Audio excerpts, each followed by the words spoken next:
Hey guys, it's Junior. Welcome back to my channel, Horsepower Warehouse. I wanted to share with you guys one of my favorite parts of my job.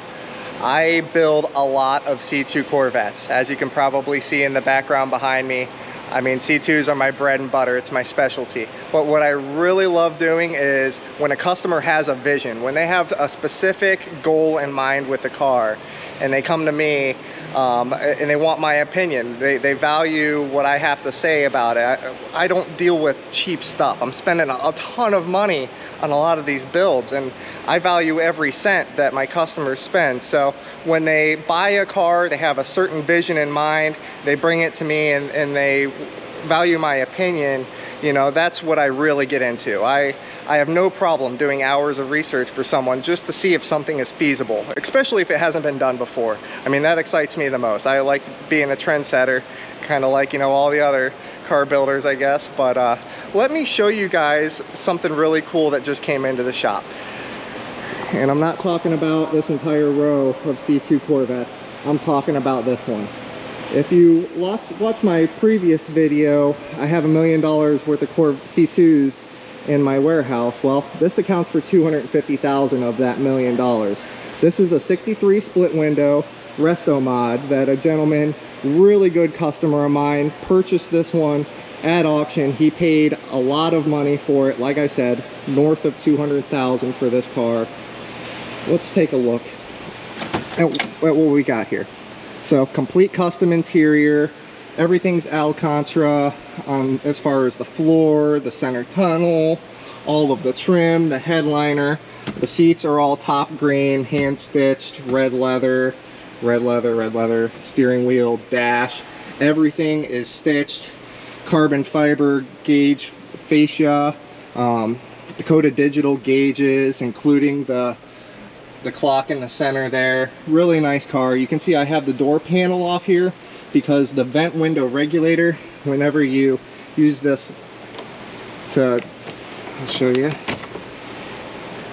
open the vent like that, whenever you go to seat it, if the gasket's not 100% fully in the right spot, it will actually put a lot of strain on this little vent window regulator in there, and it strips that aluminum gear. So that's why I have that all apart, and the vent window is out of it. I'm fixing that for this gentleman. Very common. Let me show you underneath the hood. So as you can see, we have a bunch of goodies here. We have a tube chassis. I'm gonna put this car up. We have the LED lit lift here. So we're gonna show you underneath all the goodies. Hydro Boost, Wilwood master cylinder, LS3. You can see complete chrome and billet front runner system, DeWitt's 4-core aluminum radiator. A lot of nice stuff under here. They didn't go extreme, you know, it's not an LT4 or LT5, you know, the 650 horsepower or the 755 supercharged. But this LS3, I mean, produces plenty of power. It sounds fantastic, and for actual street driving, if you're not going to be using it for competitive use, I mean, this produces, I think, an ample amount of power for a street car. You'll also notice that there are 18-inch and 19-inch Grand Sport wheels on this car. But if you look inside of those Grand Sport wheels, you'll see these sad things. So I always get a lot of comments from the Corvette experts. What are these, guys? You tell me. There's the rears. Obviously, it's a single piston caliper. What do you think it's off of? All right, time's up. It's a 1984 to 87 C4 Corvette, single piston calipers. These are probably some of the saddest brakes that Chevrolet has ever made for a Corvette. Why they decided to put these brakes on this car just absolutely baffles my mind. So the gentleman said, hey Junior, how can we bring it to the next level? You know, it's already fully tubbed. 325/30 19s on the rear. It's got a really good stance already. I mean, really nice and wide. Terrible brakes. So I gave him 3 options, and I want you guys to comment down below, if this was your vehicle, what would you like to see on this in terms of wheels, tires, and brakes? Gave him a couple options. We can keep the Grand Sport wheels and go with Corvette C6 Z06, 6 pistons front, 4 piston rear with the cross-drilled rotors. That would probably be one of the cheapest options. Next up is the Wilwood, 6 piston front, 4 piston rear. That would probably be about the same money, maybe a little bit more expensive for the Wilwood setup. Again, keeping these wheels and tires, which I'm not a fan of. I looked at the DOT on these, and it's the 11th week of 2011. We're now in 21, so these are 10 years old. Beyond that, they're the EMT, the run flat tires, which are hard as a rock. I mean, they do great when, you know, the tire goes flat, but otherwise they ride really harsh. So I'm not a big fan of the run flat tires. Third option, and this is kind of what I suggested, is 2016 plus Corvette ZR1 carbon ceramic brakes. 6 piston front, 4 piston rear, 15.6 inches in the front. I think it's 15.1 in the rear. Massive carbon ceramic Corvette emblazoned. I mean, oh. And of course, I gave the gentleman an option if you wanted. They make them in both gray and red. I had the discussion with them. I'm not going to spoil it yet, but we did come to, I believe, an agreement on what this car needs and what we should put it with. It's going to be a future video. So if you haven't subscribed yet, that would be an excellent time. I genuinely appreciate it. But let me get this thing up on the lift. Well, it's on the lift. Let me get it in the air. I'll be right back. And just like that, we're back. It's in the air. I bet you guys wish your lift at home was that quick, right? I know I wish that. But let me show you guys underneath. So I'm learning as I YouTube more and more. I'm gonna go nice and slow so you guys have an opportunity to see. I mean, look at what's going on underneath this car. This is pretty dang incredible. I mean, first thing that pops out to you, of course, is the red powder coated tube chassis going all the way back.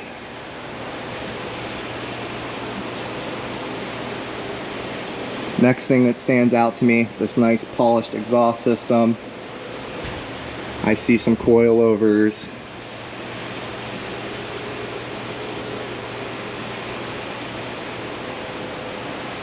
I mean, this thing has a lot of really neat stuff. Have you guys ever seen one of these? It's called the E-Stop kit, and it's basically a parking brake kit that you flip a switch and it pulls on the cable here, so you don't have to manually, you know, like old school. You just push the button and it.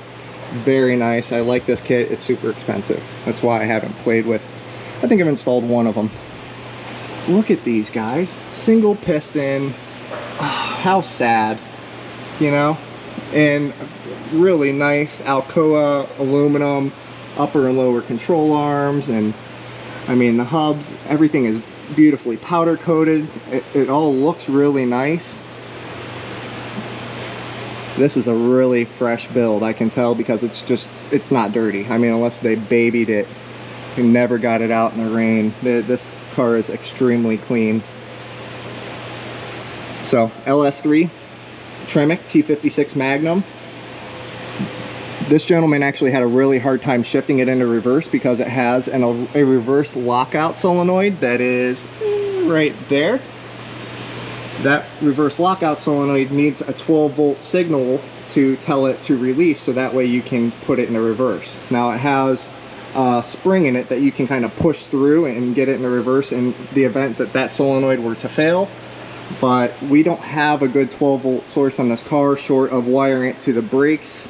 And it's kind of, he didn't really prefer that. So what I did was took the reverse lockout solenoid out, shortened the spring on it to give it a lot easier of a detent, and that way this gentleman could get it into reverse without having to actually wiring that solenoid. So it still does have a little bit of a push through to get into reverse, kind of how I like it, because I don't want you to be going into fifth and then hit reverse on accident.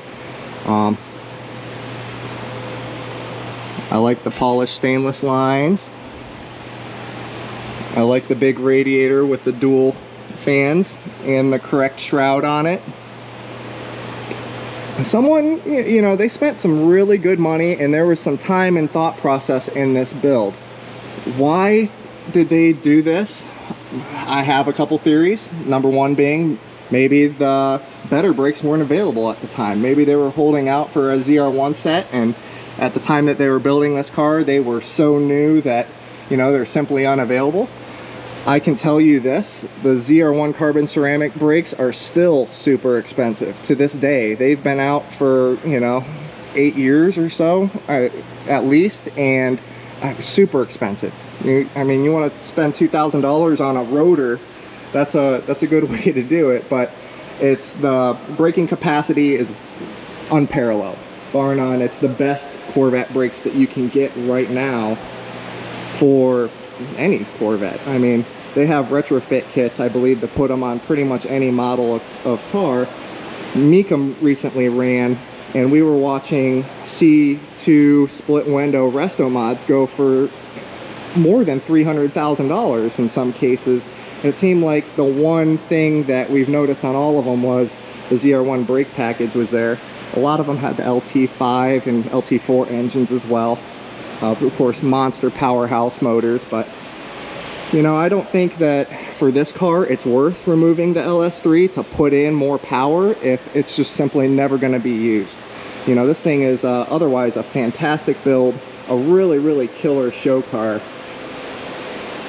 And let me just walk around it and show you guys. What would you do? If you did want to do the ZR1 brakes, would you suggest the red calipers to go with all the accents in the chassis, or the dark gray calipers to match the exterior of the car? Comment down below. I'm curious what you guys think. I've already made a decision, or I should say my customer has made a decision. I think you guys are really going to be impressed. I'm super excited to even work on this thing.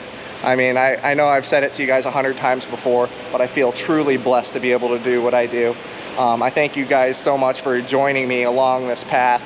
I promised you guys that if I had anything cool come through the shop, I'm going to share it with Horsepower Warehouse. I'm run really thin in terms of how much work I have to do. I have people that are literally in line to get into my shop.